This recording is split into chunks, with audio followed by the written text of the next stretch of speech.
David and Roz, fatigue is a big problem for many people who have battled cancer and have gone through chemotherapy. It can last for months, even years after the treatment. One cancer center has now turned to acupuncture to see if that could be a possible solution.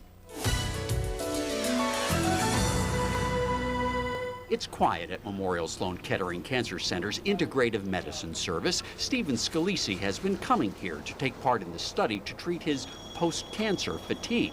It's been 5 years since his cancer. He's back at work now, but still fighting the fatigue.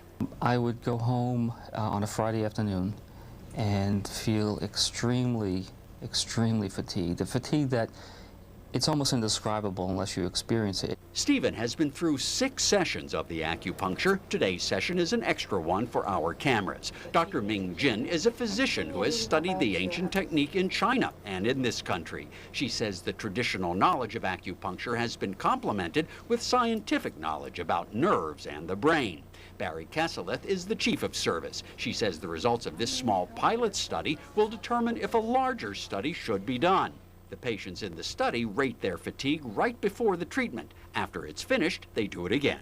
We measure their degree of fatigue on a simple linear analog scale from 0 to 10, and with using some other scales as well. But in essence, we want to find out whether the fatigue is profoundly reduced, minimally reduced, or not reduced. The results aren't in yet, but if Steve Scalisi had to predict based on his own experience, he'll say it works. And by the 6th week, I noticed the week before that, I felt terrific. And the week after the 6th treatment, I still felt terrific. So I can see a marked change in my body fatigue.